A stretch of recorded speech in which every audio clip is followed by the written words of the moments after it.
El polvo rojo de Oaxaca se levantaba con cada ráfaga de viento que atravesaba la calle Independencia aquella tarde de octubre de 1977. Carmen Fuentes caminaba con paso apurado, sujetando contra su pecho una fotografía arrugada de su hijo Miguel. El sol caía pesado sobre los edificios coloniales, tiñendo de naranja las fachadas de cantera verde que habían visto pasar más de 2 siglos de historia. Sus sandalias gastadas golpeaban el pavimento irregular mientras sus ojos, enrojecidos por las noches sin dormir, escaneaban cada rostro en la plaza. Habían pasado 3 semanas desde que Miguel no regresó del internado rural Benito Juárez. 3 semanas de visitas a la delegación, donde el comandante Salazar apenas levantaba la vista de sus papeles cuando ella entraba. 3 semanas de promesas vacías y expedientes que se extraviaban misteriosamente. «Señora Fuentes», le había dicho el comandante aquella mañana, con una sonrisa que no llegaba a sus ojos.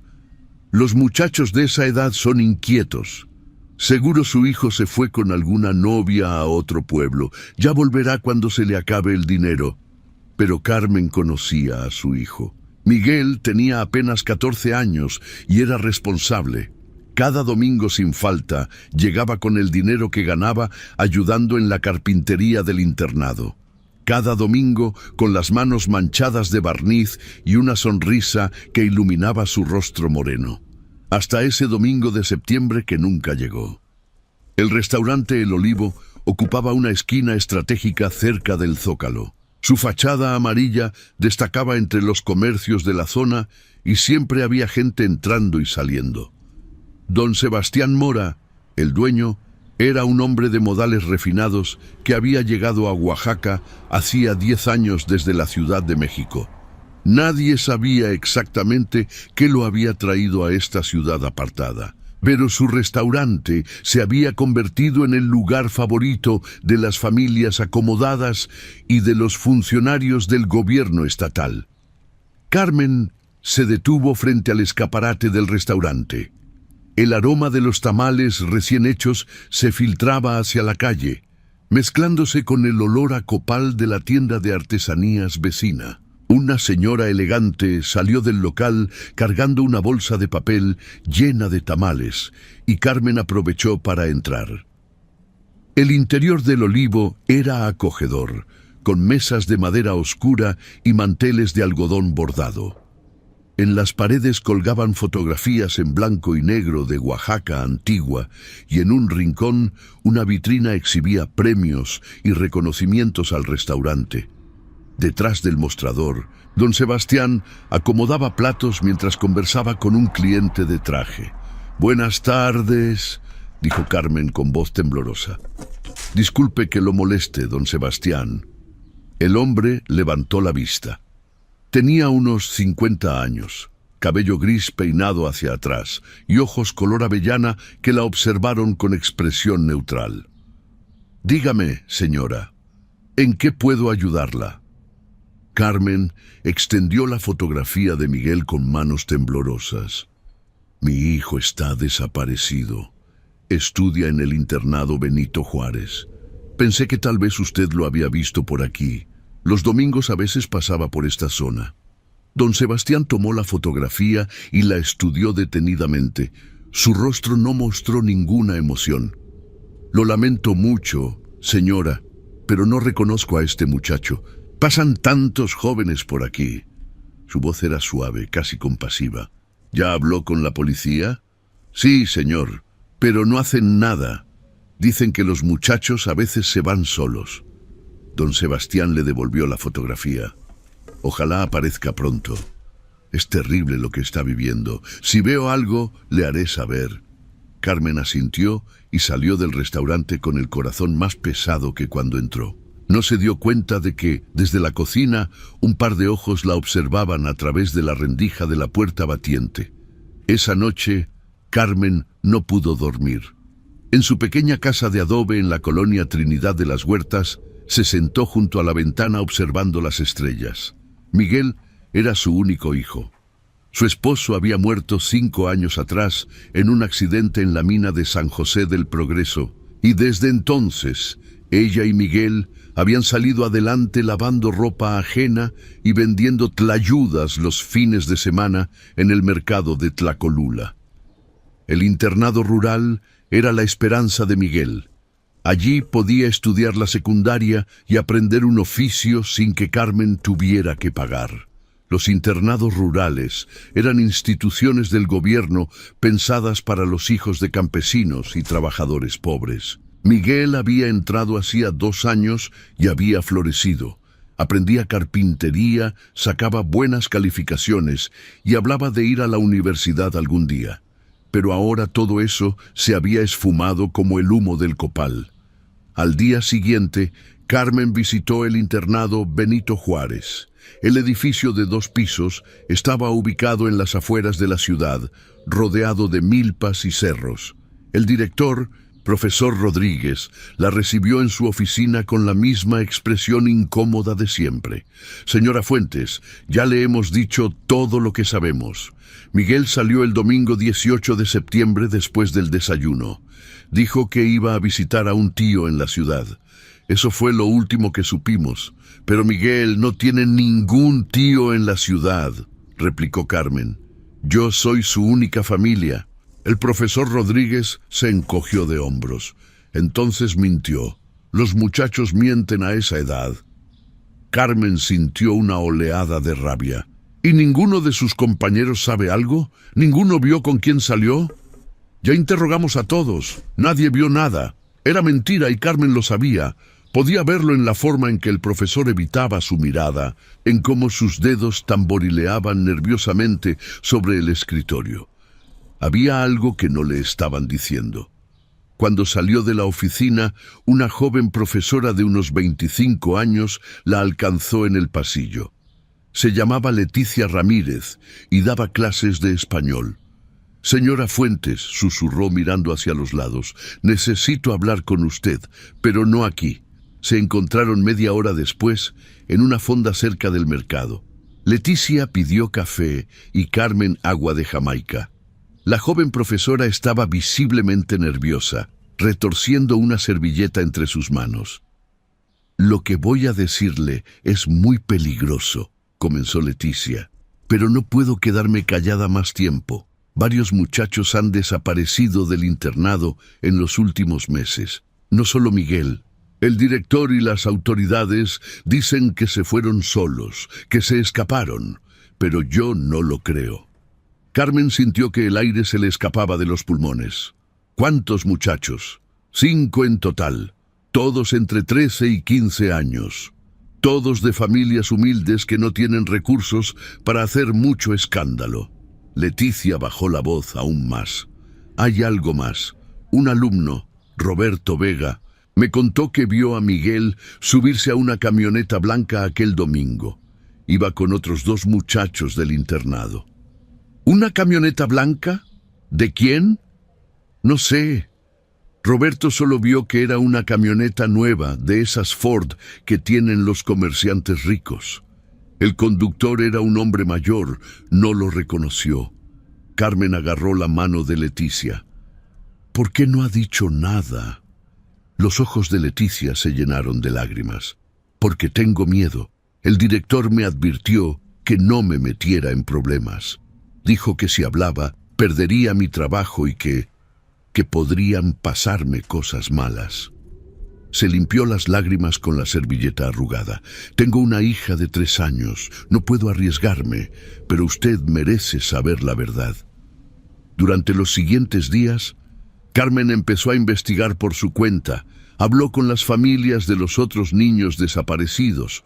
Todos contaban historias similares. Hijos responsables que de repente decidieron irse, autoridades que no investigaban, expedientes que se perdían. Una de las madres, doña Esperanza, le contó algo que le heló la sangre. Mi hijo Tomás me escribió una carta 2 días antes de desaparecer, dijo la mujer mientras servía té de hierbas en su humilde cocina.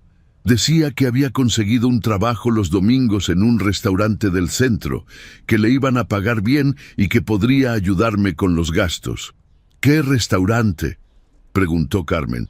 No lo dijo, pero yo pensé que era una bendición. Tomás era buen muchacho, trabajador. Doña Esperanza sollozó. Ahora me arrepiento de haberle dicho que fuera. Si le hubiera prohibido, tal vez. Carmen la consoló, pero su mente trabajaba a toda velocidad. Un restaurante. Trabajo los domingos. ¿Podría ser el Olivo? Esa tarde, Carmen volvió al restaurante. Esta vez no entró. Se quedó en la esquina de enfrente observando. Vio entrar y salir a clientes elegantes. Vio a don Sebastián atendiendo con su sonrisa profesional. Vio a 2 empleadas limpiando las mesas.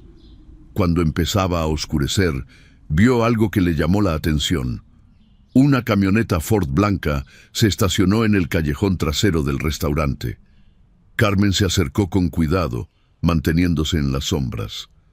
De la camioneta bajó un hombre joven de unos 30 años, fornido, con el cabello muy corto.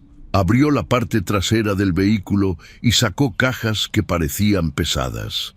Don Sebastián salió por la puerta de atrás y ayudó a descargar. Carmen no pudo escuchar lo que hablaban, pero vio dinero cambiar de manos. Billetes, muchos billetes. Al día siguiente, Carmen hizo algo arriesgado. Se levantó antes del amanecer y se fue a esperar cerca del internado Benito Juárez. Se escondió detrás de unos arbustos con vista a la entrada principal. Quería ver si la camioneta blanca aparecía por allí. Pasaron las horas. Los alumnos salieron a sus clases en el patio. Los profesores entraban y salían. A las 11 de la mañana, cuando Carmen ya pensaba que había sido una pérdida de tiempo, vio la camioneta Ford blanca estacionarse cerca de la entrada. El mismo hombre fornido bajó y entró al internado. 20 minutos después, salió acompañado del director, profesor Rodríguez. Conversaban con familiaridad, como viejos conocidos. El director tenía un sobre en la mano que le entregó al hombre discretamente. Carmen sintió que sus sospechas se confirmaban. Había una conexión entre el internado y el restaurante, pero necesitaba más pruebas. Esa noche no pudo contenerse más. Fue a la delegación de policía y exigió hablar con alguien de mayor rango que el comandante Salazar. Le dijeron que el capitán Méndez estaba de viaje y que volvería en una semana. Carmen no tenía una semana. Sentía que cada día que pasaba la verdad se volvía más difícil de alcanzar. Desesperada, recordó que su difunto esposo tenía un primo que trabajaba en el periódico local, El Imparcial. Se llamaba Javier Fuentes y era reportero. Carmen nunca había sido cercana a él, pero era su única opción. Encontró a Javier en la redacción del periódico, un espacio lleno de humo de cigarro y ruido de máquinas de escribir. Era un hombre delgado de unos 40 años, con lentes gruesos y un cigarro perpetuo en los labios. «Carmen», dijo sorprendido cuando ella apareció. «¿Qué te trae por aquí?» Ella le contó todo. Los niños desaparecidos, el restaurante, la camioneta blanca, las conexiones con el internado. Javier escuchó en silencio, tomando notas en su libreta. «Es una historia grave», dijo finalmente. «Pero necesito pruebas sólidas antes de publicar algo así. Don Sebastián Mora tiene conexiones políticas. Si publico acusaciones sin fundamento, me demandará y el periódico quebrará». «¿Entonces no vas a hacer nada?», preguntó Carmen con amargura. «No dije eso. Voy a investigar, pero con cuidado». Javier apagó su cigarro. «Dame unos días. Tengo contactos en el gobierno estatal. Voy a hacer algunas preguntas discretas». Javier Fuentes era un periodista de la vieja escuela. Había cubierto desde huelgas de maestros hasta asesinatos políticos y sabía que en Oaxaca de 1977 hacer las preguntas equivocadas a las personas equivocadas podía costarte la vida. El México de aquellos años era un país de apariencias, democracia en el papel, dictadura en la práctica. El PRI controlaba todo, desde las elecciones hasta los sindicatos, y cualquiera que cuestionara el sistema desaparecía o terminaba en una celda. Javier comenzó su investigación de manera sutil. Primero fue al registro civil para buscar información sobre don Sebastián Mora. Descubrió que el hombre había llegado a Oaxaca en 1967 desde el Distrito Federal. Antes de eso, su rastro era borroso. No había registro de estudios universitarios, ni de familia. Era como si Sebastián Mora hubiera aparecido de la nada hace 10 años. Luego visitó a un amigo que trabajaba en el catastro. Le debía un favor desde que Javier no publicó un escándalo sobre unas propiedades que el amigo había adquirido de manera dudosa. «Necesito información sobre el restaurante El Olivo», le dijo Javier mientras tomaban mezcal en un bar cerca del Zócalo. Su amigo, un hombre gordo llamado Patricio, se puso nervioso. «¿Por qué te interesa ese lugar? Solo una investigación rutinaria, nada grave». Patricio bajó la voz. «Mira, Javier, ese restaurante es intocable. Don Sebastián tiene amigos muy arriba. El gobernador cena allí cada mes. Medio gabinete va a sus fiestas privadas. ¿Qué más sabes? Sé que compró el local hace 10 años por una fracción de su valor real. El dueño anterior, don Macario López, vendió de la noche a la mañana y se fue del estado. Nunca supe por qué, pero corrieron rumores de que lo amenazaron». Patricio se tomó su mezcal de un trago. «También sé que don Sebastián es dueño de otras propiedades. Tiene un rancho grande en las afueras, cerca de San Agustín Etla, una finca de varios cientos de hectáreas, de donde saca un restaurantero tanto dinero. El rancho en San Agustín Etla era una propiedad impresionante. Patricio le había conseguido a Javier fotografías aéreas del lugar, tomadas por el catastro para evaluar propiedades. La finca se extendía por más de 500 hectáreas, con establos, una casa principal de estilo colonial y varios edificios anexos cuya función no estaba clara en los planos. Había también un camino de terracería que conducía a una zona boscosa en la parte posterior de la propiedad, alejada de la casa principal. ¿Qué hacía un restaurantero con semejante extensión de tierra? La propiedad valía fácilmente varios millones de pesos. Una fortuna que ningún negocio de tamales y mole podría generar, por exitoso que fuera. Don Sebastián tenía otras fuentes de ingresos, eso era evidente. Pero, ¿cuáles? Javier tomó nota mental. Un rancho podría ser relevante. Los siguientes días, Javier vigiló el restaurante El Olivo. Tomó fotografías de los clientes que entraban y salían, memorizó los horarios de los empleados, estudió los movimientos de la camioneta blanca. Descubrió que el hombre fornido que la conducía se llamaba Marco Antonio Velasco y que tenía antecedentes penales por asalto agravado. Había pasado 3 años en la cárcel de Izcotel en los años 60. ¿Por qué un restaurante respetable emplearía a un delincuente? Una noche, Javier decidió arriesgarse. Se vistió con ropa oscura y se fue a rondar el callejón trasero del restaurante. Era pasada la medianoche y las calles del centro estaban desiertas. Oaxaca dormía, solo roto el silencio por el ladrido ocasional de algún perro callejero. La puerta trasera del Olivo estaba cerrada, pero había una ventana alta entreabierta. Javier encontró unas cajas de madera apiladas cerca de un contenedor de basura. Las acomodó con cuidado y se subió, asomándose por la ventana. La cocina estaba a oscuras, pero sus ojos se fueron acostumbrando. Vio las estufas industriales, las ollas grandes, los cuchillos colgados en la pared. Todo parecía normal. Estaba a punto de rendirse cuando notó algo extraño. Una puerta de metal al fondo de la cocina que no coincidía con el estilo del resto del lugar. Parecía más bien la puerta de una cámara frigorífica industrial. ¿Para qué necesitaba un restaurante pequeño una cámara frigorífica de ese tamaño? Un ruido lo sobresaltó. Pasos. Alguien venía. Javier bajó de un salto, tropezó con las cajas y cayó al suelo. El ruido fue considerable. Las luces de la cocina se encendieron y escuchó voces. ¡Hay alguien afuera! Javier corrió por el callejón, su corazón latiendo como tambor. Escuchó la puerta abrirse tras él y más voces. No se detuvo hasta que estuvo a varias cuadras de distancia, escondido en el portal de una iglesia, jadeando. Había sido imprudente. Ahora sabían que alguien estaba investigando. Al día siguiente, Javier recibió una visita inesperada en la redacción del periódico.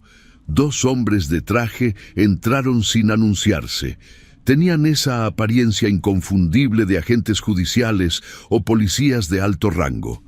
«Señor Fuentes», dijo el más alto, un hombre de bigote espeso y mirada fría, «necesitamos que venga con nosotros. Solo unas preguntas». «¿De qué se trata?» «Sobre una investigación que está realizando. Nada serio. Solo queremos aclarar algunos puntos». Javier sabía que no tenía opción. En México, en 1977, cuando los agentes judiciales te invitaban a acompañarlos, no podías negarte. Lo llevaron a un edificio anónimo en las afueras de la ciudad. No era una delegación policial regular. Las oficinas eran espartanas, sin identificación alguna. Lo sentaron en una habitación sin ventanas, con solo una mesa y 2 sillas. El hombre del bigote se sentó frente a él. El otro se quedó de pie junto a la puerta, brazos cruzados. «Señor Fuentes, sabemos que ha estado haciendo preguntas sobre el restaurante El Olivo». Javier mantuvo la calma. «Soy periodista, hago preguntas todo el tiempo. Estas preguntas en particular son inconvenientes. Don Sebastián Mora es un ciudadano respetable, con conexiones importantes. Las insinuaciones que está haciendo podrían arruinar su reputación sin causa». «No estoy haciendo insinuaciones. Estoy investigando la desaparición de varios menores». El hombre sonrió, pero no había calidez en esa sonrisa. «Los menores de los que habla son muchachos problemáticos que se escaparon de sus casas. No hay misterio alguno. 5 muchachos en 6 meses, todos del mismo internado, todos de familias pobres. Las coincidencias existen, señor Fuentes». El hombre se inclinó hacia adelante. «Déjeme ser claro. Si continúa con esta investigación, habrá consecuencias. Su periódico podría perder la licencia de operación. Usted podría perder su trabajo, o cosas peores podrían suceder». Era una amenaza directa. Javier lo entendió perfectamente. «¿Y si encuentro pruebas reales de un crimen?» «No las encontrará, porque no hay crimen alguno». El hombre se puso de pie. «Váyase a casa, señor Fuentes. Olvídese de este asunto. Es por su propio bien». La amenaza había sido clara y profesional. Los hombres que lo interrogaron no eran policías comunes. Vestían trajes caros, llevaban relojes de oro y hablaban con la seguridad de quienes saben que el sistema los respalda. No levantaron la voz ni una sola vez. No necesitaban hacerlo. El poder se exudaba en cada palabra mesurada, en cada sonrisa controlada. «Tenemos un archivo sobre usted, señor Fuentes», había dicho el hombre del bigote, sacando una carpeta manila de su maletín. «Sabemos dónde vive. Sabemos que visita a su madre los domingos en Tlacolula. Sabemos que le debe 3 meses de renta a su casero. Sabemos todo». El mensaje era cristalino. Estaba solo, era vulnerable, y ellos tenían todos los recursos del Estado a su disposición. Lo dejaron ir, pero Javier sabía que ahora estaba marcado. Lo seguirían, vigilarían cada paso que diera. Esa noche, Javier se reunió secretamente con Carmen en su casa. Le contó todo lo que había pasado. «Nos están amenazando», dijo Carmen con voz temblorosa. «Pero no podemos rendirnos. Miguel está allá afuera, en algún lugar. Y los otros niños también. Javier encendió un cigarro con manos temblorosas. Carmen, esto es más grande de lo que pensábamos. Hay gente poderosa involucrada. Si seguimos investigando, podríamos terminar como los niños desaparecidos. ¿Entonces te rindes? No, pero necesitamos ser más inteligentes. Javier exhaló humo. Necesitamos encontrar a alguien de adentro, alguien que trabaje en el restaurante y que esté dispuesto a hablar. Durante los siguientes días, Javier se dedicó a investigar a los empleados de El Olivo. Javier pasaba noches enteras en su pequeño departamento de la colonia Jalatlaco, rodeado de fotografías pegadas en las paredes, líneas de hilo rojo conectando rostros y lugares, creando un mapa de la conspiración que comenzaba a revelarse ante sus ojos. Su mesa estaba cubierta de ceniceros llenos, tazas de café frío y cuadernos con anotaciones garabateadas a las 3 de la madrugada. Su esposa lo había dejado años atrás, cansada de las obsesiones periodísticas que lo consumían. Sus hijos ya no lo llamaban. Javier había sacrificado mucho por su trabajo, pero nunca había estado involucrado en algo de esta magnitud. Esto no era solo una historia de corrupción política o malversación de fondos. Esto era puro mal, condensado y servido en platos elegantes a la élite de Oaxaca. Descubrió que había 2 meseras, un cocinero y Marco Antonio Velasco, que parecía ser el encargado de las entregas y el hombre de confianza de don Sebastián.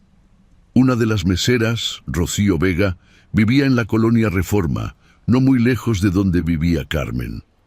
Javier la siguió discretamente y descubrió que cada tarde, después de su turno, iba a recoger a su hija a casa de su madre. Una tarde, Javier se acercó a ella cuando salía de la casa de su madre. «Señorita Vega, necesito hablar con usted. Es sobre el restaurante El Olivo». Rocío, una mujer delgada de unos 30 años con el cabello recogido en una cola de caballo, lo miró con desconfianza. «¿Quién es usted?» «Soy periodista. Estoy investigando algunas irregularidades». El rostro de Rocío palideció. «No sé de qué habla. Déjeme en paz». «Por favor, solo 5 minutos. Es importante». Rocío miró hacia la casa de su madre, luego a su hija de 6 años que jugaba en la acera. «No puedo hablar aquí. Venga mañana a las 5 de la tarde al Parque El Llano, pero venga solo». Al día siguiente, Javier llegó al parque a la hora acordada. Rocío ya estaba allí, sentada en una banca alejada de la zona de juegos infantiles. Fumaba un cigarro con nerviosismo. «Tiene 10 minutos», dijo sin preámbulos cuando Javier se sentó. «¿Qué sabe sobre los niños que trabajan en el restaurante?» Rocío dio una larga calada a su cigarro. «No trabajan niños en el restaurante, al menos no oficialmente». «No oficialmente. Los domingos, a veces vienen muchachos del internado Benito Juárez. Don Sebastián dice que les está dando una oportunidad de ganar dinero. Les paga por ayudar en la cocina, lavar platos, cosas así». Rocío titubeó. «Pero hay algo raro en todo eso». «¿Qué?» «Los muchachos nunca trabajan en el comedor. Siempre están en la cocina o en el almacén. Y don Sebastián es muy estricto. Nosotras las meseras no podemos entrar a la cocina cuando ellos están allí. Solo puede estar el cocinero y Marco Antonio». Javier sintió un escalofrío. «¿Ha visto algo sospechoso?» Rocío apagó su cigarro con el pie. «Una vez, hace como 2 meses, tuve que entrar a la cocina porque necesitaba más platos.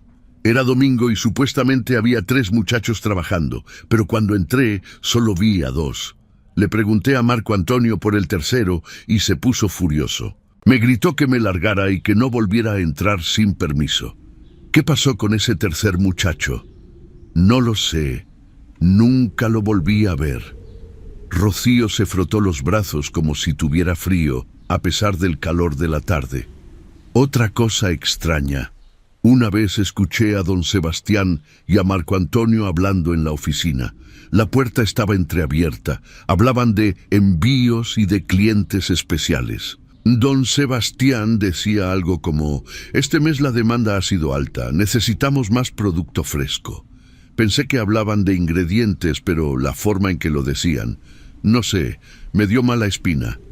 ¿Por qué no ha ido a la policía? Rocío lo miró como si fuera un idiota. ¿A la policía? La misma policía que cena gratis en el Olivo cada semana. La misma policía que recibe sobres de don Sebastián. Se puso de pie. Mire, señor periodista, necesito este trabajo. Soy madre soltera y mantengo a mi hija y a mi madre enferma. Si don Sebastián se entera de que hablé con usted, me despide. O algo peor. ¿Algo peor? Rocío bajó la voz hasta que fue apenas un susurro. Marco Antonio Velasco es un hombre peligroso. He visto cómo trata a la gente que cruza a don Sebastián. Hace 3 meses, un proveedor de verduras se quejó porque don Sebastián no le pagó. Una semana después, apareció golpeado en un callejón. Casi lo matan. Javier asintió. Entiendo. Gracias por hablar conmigo. Si recuerda algo más. No habrá más. Esta es la única vez que hablo con usted. Y si publica algo que me involucre, lo negaré todo. Rocío se alejó rápidamente, perdiéndose entre los árboles del parque. Javier se quedó sentado en la banca, procesando la información. Producto fresco, envíos, clientes especiales. ¿Qué significaba todo eso? Esa noche, Javier compartió la información con Carmen. Estaban en la cocina de ella, tomando café aguado. Carmen había perdido peso en las últimas semanas. Las ojeras bajo sus ojos parecían moretones. Tengo una teoría, dijo Javier lentamente, pero es tan horrible que casi no me atrevo a decirla en voz alta. Dígala. ¿Y si los niños no solo están desapareciendo, y si los están usando para algo? Carmen palideció. ¿Usando cómo? No lo sé exactamente, pero piénsalo. Niños pobres, sin familia que tenga recursos para buscarlos. Un restaurante con conexiones políticas, envíos, clientes especiales, producto fresco. Carmen se llevó las manos a la boca. Dios mío, está diciendo que... No sé qué estoy diciendo, pero necesitamos entrar a ese restaurante. Necesitamos ver qué hay en esa cámara frigorífica. El plan era arriesgado, casi suicida, pero Carmen y Javier no veían otra opción. Decidieron que necesitaban ayuda, alguien con habilidades que ellos no tenían. Javier recordó a un viejo amigo de sus tiempos en la Ciudad de México. Se llamaba Alberto el Flaco Mendoza y había sido ladrón profesional antes de reformarse. Ahora vivía en Puebla, trabajaba en una ferretería y llevaba una vida honesta, pero conservaba sus habilidades. Javier viajó a Puebla y encontró a el Flaco en su pequeño apartamento. Alberto era un hombre alto y delgado, de unos 50 años, con el rostro curtido por años de vida dura. Javier Fuentes, dijo Alberto con una sonrisa nostálgica. ¿Cuántos años? ¿Qué te trae por aquí? Javier le explicó la situación. Alberto escuchó en silencio, fumando un cigarro tras otro. Es peligroso, dijo finalmente. Muy peligroso. Si nos agarran... Lo sé, pero hay niños desaparecidos, Alberto. Tal vez todavía podamos salvarlos. Alberto suspiró. Está bien, te debo una desde aquel asunto en el 69, pero esta es la última vez que hago algo así. Regresaron a Oaxaca juntos. Alberto estudió el restaurante durante 2 días, memorizando rutinas, observando los sistemas de seguridad. El Olivo no tenía alarmas sofisticadas. No era necesario en 1977, pero había cerraduras sólidas, y Marco Antonio vivía en un apartamento arriba del restaurante. Tenemos una ventana pequeña, explicó Alberto. Los martes por la noche, don Sebastián y Marco Antonio salen. He visto que van a reuniones en casa del gobernador. Estarán fuera al menos 3 horas. Esa es nuestra oportunidad. El martes siguiente, a las 11 de la noche, Alberto, Javier y Carmen se encontraron en el callejón trasero de El Olivo. La calle estaba oscura y silenciosa. Carmen llevaba una linterna pequeña y Javier su cámara fotográfica. Alberto trabajó en la cerradura de la puerta trasera con herramientas que Carmen prefería no preguntar de dónde había sacado. En menos de 5 minutos, escucharon el clic y la puerta se abrió. «Rápido», susurró Alberto.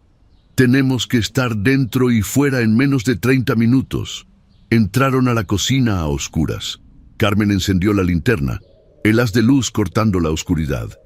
El restaurante vacío tenía algo de sepulcral. Las ollas colgadas proyectaban sombras extrañas en las paredes. Se dirigieron directamente a la puerta de metal del fondo. Alberto trabajó en la cerradura, pero esta era más compleja. «Es una cerradura de alta seguridad», murmuró. «Van a ser unos minutos más». Carmen sentía que su corazón iba a salirse del pecho. Cada segundo parecía una eternidad. Javier vigilaba la puerta principal, atento a cualquier movimiento en la calle. Finalmente, después de lo que pareció una hora, pero fueron solo 10 minutos, la cerradura cedió. Alberto abrió la puerta de metal. Un olor los golpeó inmediatamente, un olor dulzón y nauseabundo que Carmen reconoció de inmediato. Era el olor de la carne en descomposición. Entraron a la cámara frigorífica. El frío era intenso. Carmen movió la linterna y lo que vio le robó el aliento. La cámara era más grande de lo esperado, del tamaño de una habitación regular. En las paredes había ganchos de carnicero de los que colgaban, piezas de carne, pero no era carne de res o de cerdo. Los cortes eran demasiado pequeños, demasiado específicos. En el suelo había cajas de madera. Alberto abrió una con manos temblorosas. Dentro, envuelta en papel de carnicero, había carne procesada, y en la tapa de la caja, escrito con marcador negro: «Tamales especiales, cliente preferente». Las fotografías que Javier tomaba con manos temblorosas serían la evidencia que cambiaría todo. Cada flash iluminaba brevemente el horror. Ganchos de carnicero brillantes, mesas de acero manchadas, cuchillos profesionales alineados con precisión quirúrgica. Era una operación organizada, metódica, industrial en su eficiencia macabra. Alberto, quien en sus años como ladrón había visto de todo, desde cadáveres de víctimas de ajustes de cuentas hasta laboratorios clandestinos de drogas, nunca había presenciado algo así. «Esto no es un crimen pasional», murmuró con voz quebrada. «Esto es un negocio monstruoso, pero un negocio al fin». Tenía razón. Los registros meticulosos, la contabilidad precisa, los clientes preferenciales codificados con iniciales, todo apuntaba a una operación comercial sostenida durante años. Don Sebastián no era un asesino impulsivo, era un empresario del horror, un mercader de la atrocidad más absoluta. Javier comenzó a tomar fotografías, el flash de la cámara iluminando la cámara en destellos cegadores. Carmen se acercó a una mesa al fondo. Sobre ella había un cuaderno de registro. Lo abrió con manos temblorosas. Era un libro de contabilidad, pero las entradas eran macabras. 10 de septiembre, 1 unidad procesada, 15 kilos producto utilizable, cliente GM, 50,00 pesos.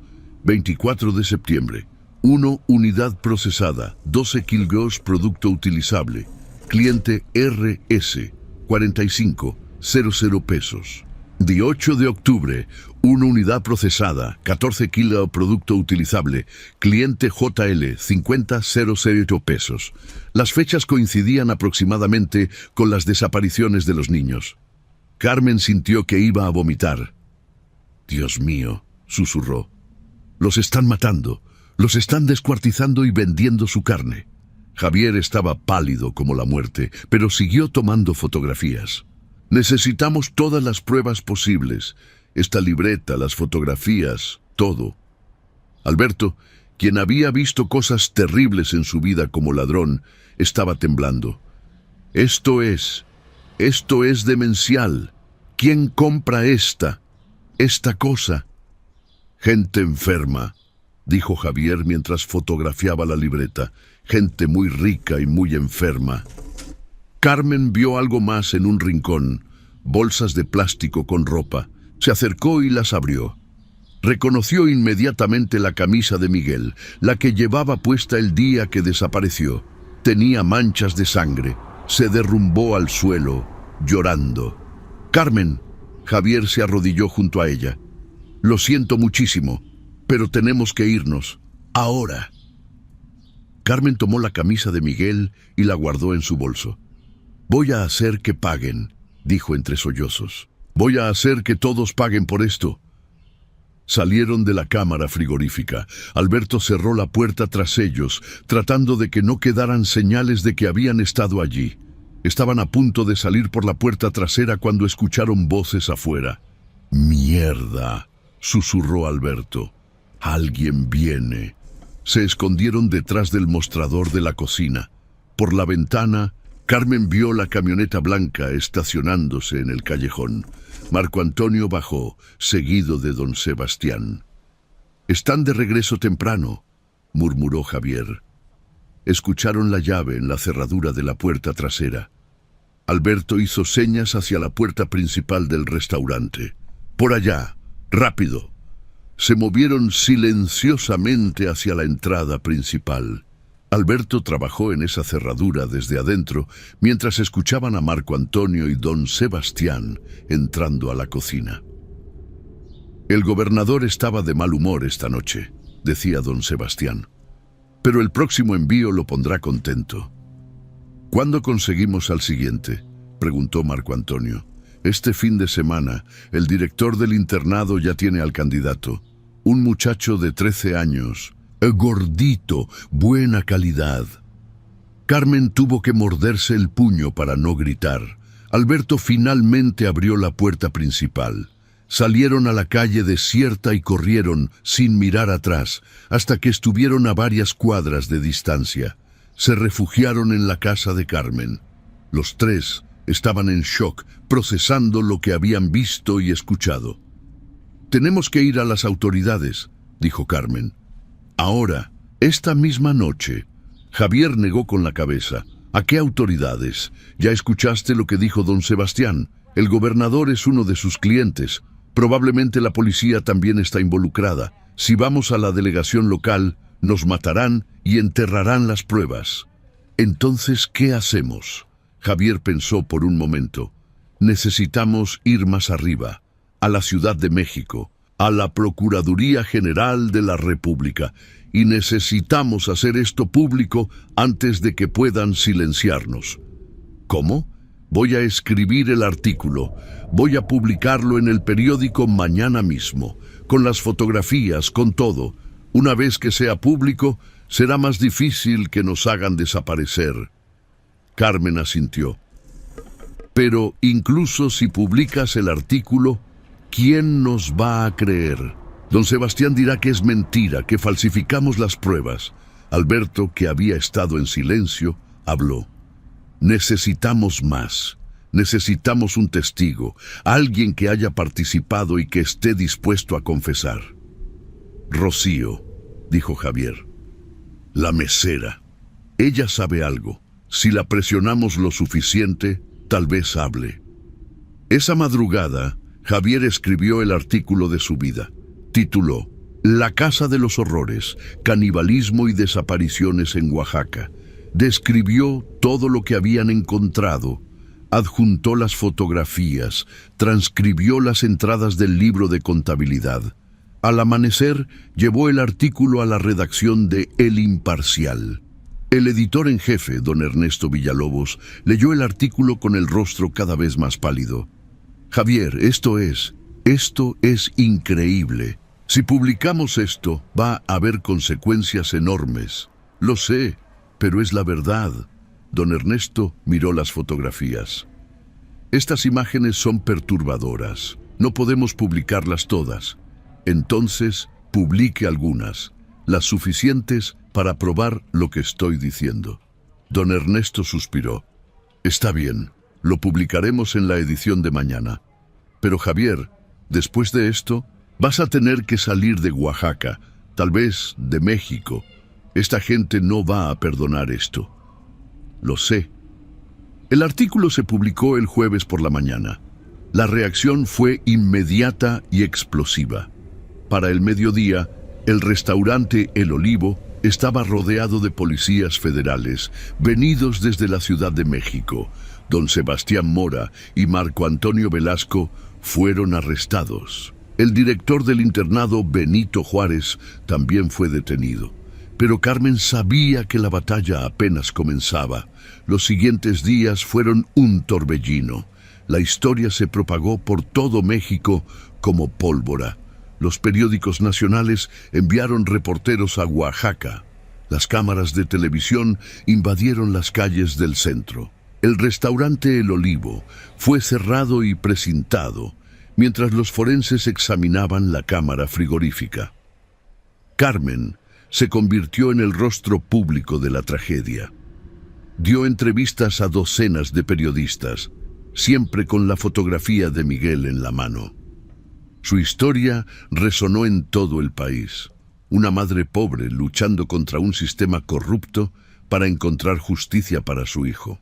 Las investigaciones revelaron la magnitud completa del horror. En el rancho de Don Sebastián, en San Agustín Etla, los forenses descubrieron una fosa común con restos de al menos 15 niños. En la cámara frigorífica de El Olivo identificaron restos de 7 víctimas más. Miguel estaba entre ellos. El libro de contabilidad proporcionó nombres de clientes. Algunos eran funcionarios de gobierno, otros empresarios ricos, incluso un sacerdote. Todos ellos habían pagado fortunas por lo que don Sebastián llamaba delicias exclusivas. Algunos sabían exactamente qué estaban comiendo. Otros afirmaban que pensaban que era carne exótica de algún animal raro. Las confesiones llegaron lentamente. Marco Antonio Velasco, enfrentando cadena perpetua, decidió cooperar a cambio de una sentencia reducida. Contó cómo reclutaban a los niños, cómo el director del internado seleccionaba a los más vulnerables, aquellos sin familia cercana o de familias tan pobres que no podrían montar una búsqueda efectiva. Don Sebastián tenía todo planeado, declaró Marco Antonio ante el juez. Los niños venían voluntariamente, pensando que iban a trabajar. Les pagábamos la primera vez para ganar su confianza. La segunda vez que venían, los llevábamos al rancho. Allí los procesábamos. La palabra procesaban se volvió un eufemismo obsceno en los periódicos nacionales. El director del internado, profesor Rodríguez, intentó colgarse en su celda, pero fue descubierto a tiempo. Eventualmente también confesó, llorando, que había recibido más de 200,000 pesos en sobornos durante 2 años. Necesitaba el dinero, gimió. El internado no recibía fondos del gobierno. Los maestros no cobrábamos. Yo tenía deudas. Cuando don Sebastián me propuso el arreglo, pensé que solo los iba a poner a trabajar. Pero la pieza central del caso era don Sebastián Mora. Durante semanas se negó a hablar. Sentado en su celda de alta seguridad, mantenía un silencio pétreo. Sus abogados, los mejores que el dinero podía comprar, argumentaban locura temporal, trastorno mental, cualquier cosa que pudiera reducir la sentencia. Carmen asistió a cada una de las audiencias. Se sentaba en primera fila, mirando fijamente a don Sebastián, esperando que él levantara la vista y la mirara a los ojos. Pero él nunca lo hacía. La presión pública era inmensa. Manifestaciones en toda la ciudad exigían justicia. Las madres de otros niños desaparecidos, no solo de este caso, sino de toda la región, se organizaron, formaron un colectivo llamado Madres Buscadoras de Oaxaca. Carmen se convirtió en su líder natural. No vamos a parar hasta que cada niño desaparecido sea encontrado, declaró Carmen en una conferencia de prensa. No vamos a parar hasta que cada responsable pague, y no vamos a parar hasta que este sistema corrupto que permite estas atrocidades sea desmantelado. Sus palabras resonaron más allá de Oaxaca. En todo México, madres de desaparecidos comenzaron a organizarse, inspiradas por Carmen. El gobierno federal, avergonzado por la atención internacional que el caso había generado, se vio obligado a actuar. Se creó una comisión especial para investigar desapariciones de menores en todo el país. Se descubrieron más internados, donde directores corruptos habían estado vendiendo niños, no siempre para fines tan atroces como los de don Sebastián, pero igualmente criminales. Tráfico de órganos, trabajo esclavo, prostitución infantil. El escándalo creció tanto que alcanzó a las más altas esferas del gobierno. El gobernador de Oaxaca renunció bajo presión. Varios funcionarios fueron arrestados. El caso se convirtió en un símbolo de la corrupción sistémica del México de los años 70. Javier Fuentes ganó el Premio Nacional de Periodismo por su investigación, pero el reconocimiento vino con un precio. Recibió amenazas de muerte constantemente. Eventualmente tuvo que exiliarse a Estados Unidos, donde continuó su carrera periodística documentando las injusticias en México desde el exterior. Alberto el Flaco Mendoza regresó a Puebla y nunca habló públicamente de su participación, pero Carmen sabía que sin su ayuda, la verdad nunca habría salido a la luz. El juicio de don Sebastián Mora duró 8 meses. Los testimonios fueron escalofriantes. Los forenses describieron en detalle cómo los niños habían sido asesinados y descuartizados con precisión quirúrgica. Los clientes arrestados confesaron sus crímenes, algunos con lágrimas, otros con indiferencia inquietante. Finalmente, en una fría mañana de diciembre de 1978, el juez leyó el veredicto. Sebastián Mora fue declarado culpable de 22 asesinatos en primer grado, tráfico de órganos y una docena de cargos más. La sentencia: cadena perpetua sin posibilidad de libertad condicional. Cuando escuchó el veredicto, don Sebastián finalmente levantó la vista. Sus ojos se encontraron con los de Carmen por primera vez. Ella esperaba ver remordimiento, o al menos reconocimiento de la monstruosidad de sus actos. Pero lo que vio fue peor: indiferencia absoluta. Para don Sebastián, aquellos niños no habían sido personas. Habían sido producto, mercancía, nada más.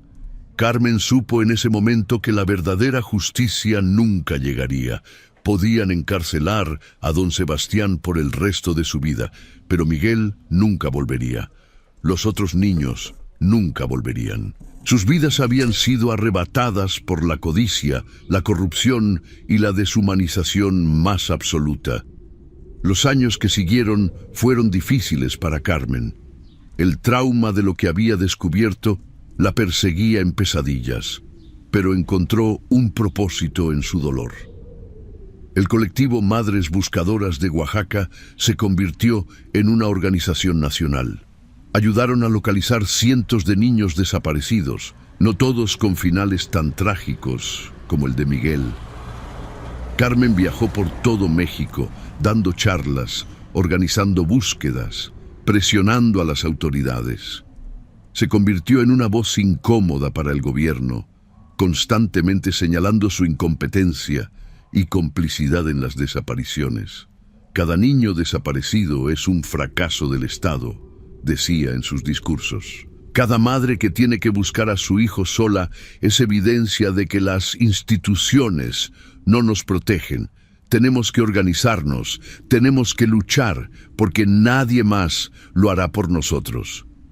Su activismo no era solo por los niños, era por algo más grande: la libertad de vivir sin miedo, la libertad de confiar en las instituciones, la libertad de que tus hijos pudieran crecer sin ser vistos como mercancía desechable. En 1982, 4 años después del juicio, Carmen fue invitada a hablar ante el Congreso de la Unión en la Ciudad de México. Se paró frente a los legisladores, muchos de ellos incómodos, algunos abiertamente hostiles, y habló con una voz clara y firme. Señores diputados, señores senadores, comenzó. Vengo ante ustedes, no como una mujer educada, ni como una experta en leyes. Vengo como madre, como una de las miles de madres mexicanas que han perdido a sus hijos en la oscuridad de un sistema que no nos protege. Mi hijo Miguel tenía 14 años cuando desapareció. Era un buen muchacho, estudioso, trabajador. Su único crimen fue ser pobre. Su único error fue confiar en instituciones que debían protegerlo. Un internado del gobierno, autoridades que se suponía vigilarían su seguridad. Pero esas instituciones fallaron. Peor aún, fueron cómplices de su asesinato. El director de su escuela lo vendió como ganado. La policía ignoró las advertencias. Los funcionarios de gobierno protegieron a los criminales porque eran ricos y tenían conexiones. Y cuando finalmente la verdad salió a la luz, solo fue porque madres como yo nos negamos a aceptar el silencio. Solo fue porque periodistas valientes arriesgaron sus vidas. Solo fue porque ciudadanos comunes decidimos que merecíamos la verdad. Ustedes tienen el poder de cambiar este sistema, tienen el poder de crear leyes que protejan a los vulnerables, tienen el poder de financiar adecuadamente nuestras escuelas, de supervisar a las autoridades, de asegurar que ningún niño más sea visto como mercancía. Pero más importante aún, tienen la responsabilidad de hacerlo, porque cada día que pasa sin acción, otro niño desaparece, otra madre llora, otra familia se destruye. La libertad no es solo la ausencia de dictadura. La libertad es poder enviar a tu hijo a la escuela sin temer que no regrese. La libertad es poder confiar en que las instituciones trabajarán para protegerte, no para explotarte. La libertad es vivir con dignidad, no con miedo. En nombre de Miguel y de todos los niños que perdimos, les exijo que actúen. No mañana, no el próximo periodo legislativo, ahora, porque el tiempo de las palabras vacías terminó. Ha llegado el tiempo de la acción, de la justicia, de la verdad. El silencio que siguió a su discurso fue absoluto. Algunos legisladores tenían lágrimas en los ojos. Otros miraban al suelo, incómodos, pero todos habían escuchado. Las leyes que se aprobaron después, protecciones para menores en internados, protocolos de búsqueda inmediata para niños desaparecidos, supervisión estricta de instituciones, llevaron el nombre no oficial de Leyes Miguel. No solucionaron todos los problemas. México seguía siendo un país donde desaparecían niños, donde la corrupción carcomía las instituciones, donde la justicia a menudo era un privilegio de los ricos. Pero algo había cambiado. Las madres de México habían aprendido que tenían poder, que cuando se organizaban, cuando se negaban a ser silenciadas, podían mover montañas. El colectivo que Carmen había ayudado a crear se multiplicó. Surgieron organizaciones similares en cada estado. Las madres buscadoras se convirtieron en una fuerza política que los gobiernos no podían ignorar. Carmen nunca se recuperó completamente de la pérdida de Miguel. Algunas heridas son demasiado profundas para sanar, pero encontró significado en su dolor. Convirtió su tragedia en un motor para el cambio. En sus últimos años, cuando ya era una anciana reconocida nacionalmente, le preguntaron en una entrevista si el sacrificio había valido la pena. No fue un sacrificio, respondió con firmeza. Un sacrificio implica elección. Miguel no eligió morir, yo no elegí perderlo, pero sí elegí no dejar que su muerte fuera en vano. Elegí luchar para que otros niños no sufrieran el mismo destino. ¿Hemos ganado? No completamente. Todavía hay niños desapareciendo, todavía hay corrupción, todavía hay impunidad. Pero hemos demostrado que no somos impotentes. Hemos demostrado que la gente común, cuando se une, puede enfrentar incluso a los monstruos más poderosos. La libertad verdadera es esa, saber que tienes poder, que tu voz importa, que puedes luchar por justicia y ser escuchada. Esa es la libertad por la que sigo luchando, no solo por mis nietos, sino por todos los niños de México, para que algún día puedan crecer en un país donde ser pobre no sea una sentencia de muerte, donde las instituciones protejan en lugar de explotar, donde la dignidad humana sea un derecho, no un privilegio. Don Sebastián Mora murió en prisión en 1995, a los 68 años. Nunca mostró remordimiento. Hasta el final, insistió en que había sido un empresario proveyendo un servicio a clientes que lo demandaban. Fue enterrado en una tumba sin nombre, sin ceremonia, sin luto. El edificio que había albergado el restaurante El Olivo fue demolido en 1980. En su lugar se construyó un pequeño parque con un monumento, una placa de bronce con los nombres de las 22 víctimas conocidas. Carmen iba allí cada domingo, el día que Miguel solía visitarla, y dejaba flores frescas. El internado Benito Juárez fue cerrado y eventualmente convertido en un centro comunitario. La profesora Leticia Ramírez, quien había dado el primer testimonio, se convirtió en su directora, dedicando su vida a crear un espacio seguro para los niños de la comunidad. Rocío Vega, la mesera que había proporcionado información crucial, nunca volvió a trabajar en restaurantes. Se mudó a otro estado, cambió su nombre y trató de dejar atrás los recuerdos. Pero las pesadillas la persiguieron por el resto de su vida. Javier Fuentes continuó escribiendo desde el exilio, documentando las luchas de las madres buscadoras y otros movimientos sociales en México. Su libro sobre el caso, Tamales de Sangre, El horror de Oaxaca, se convirtió en un bestseller internacional y fue traducido a 15 idiomas. Y Carmen Fuentes, la madre que se había negado a aceptar el silencio, vivió hasta los 84 años. Cuando murió, en 2015, miles de personas asistieron a su funeral. Madres que habían encontrado a sus hijos gracias a su trabajo, activistas inspirados por su ejemplo, políticos que habían sido forzados a cambiar leyes por su presión incansable.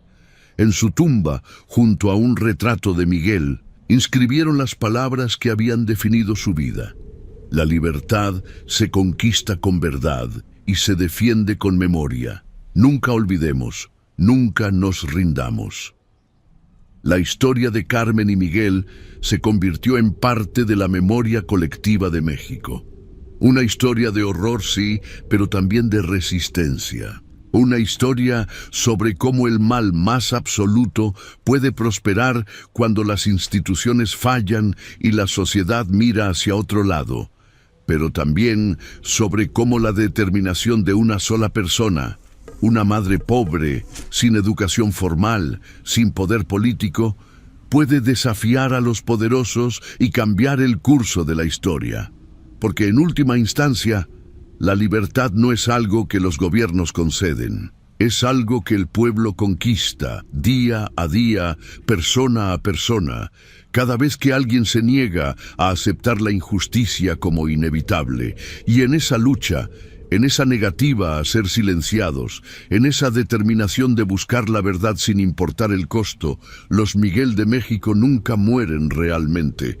Viven en cada madre que busca a su hijo desaparecido, en cada periodista que arriesga su vida por contar la verdad, en cada ciudadano que se niega a ser cómplice del silencio.